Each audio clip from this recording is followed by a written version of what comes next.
વરસાદથી નાના નાના ખાબોચિયા ભરાઈ ગયા છે. તે અહીં બીજે માળે બેઠો બેઠો જોઉં છું. અવાજ અહીં બોદા બોદા સંભળાય છે.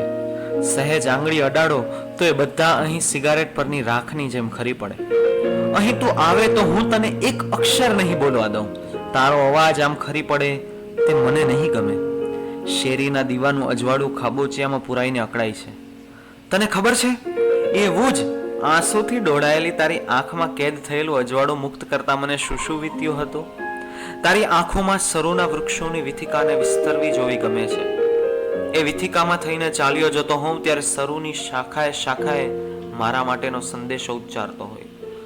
આંસુથી તું બધું વહાવી દે છે ત્યારે આંસુની ભંગુર દિવાલ વચ્ચેના શૂન્યના પડઘાને ઝીલવા હું મથું છું ખરો, પણ મને સમજાઈ જાય છે કે આંસુ જે આપે તે આંસુ દ્વારા જ ઝીલી શકાય ને મારા આંસુ તો મારું ગામ છોડ્યું ત્યારે મારા ગામના પાતાળ ઝરણાને સોંપીને આવ્યો છું. દાદાજીએ કહ્યું હતું, હવે તો મોટો થયો, હવે આંખમાં આગ શોભે, આંસુ ન શોભે, માટે જે કાંઈ આંસુ રહ્યા હોય તે પાતાળ ઝરણાને સોંપીને આવ. આથી તું જે આંસુથી આપે છે તે મારાથી ગ્રહી શકાતું નથી. એ માનું થોડુંક ઝીલાય છે પવનમાં, થોડુંક જળમાં. અહીં બારીની જગ્યાએ તારી આંખ જડી દઉં તો અત્યારે તો મારી ઓરડી આંધળી લાગે છે. ખૂણામાંના ખુરશી ટેબલને બાજુમાંનો ખાટલો આંધળાઓ એકબીજાને હાથ વડે ફંફોસીને જોવે તેમ પોતાના પડછાયાઓને લંબાવીને એકબીજાને શોધે છે. એમાં કદીક કદીક એમને વચ્ચે મારા પડછાયાની ઠોકર પણ વાગે છે.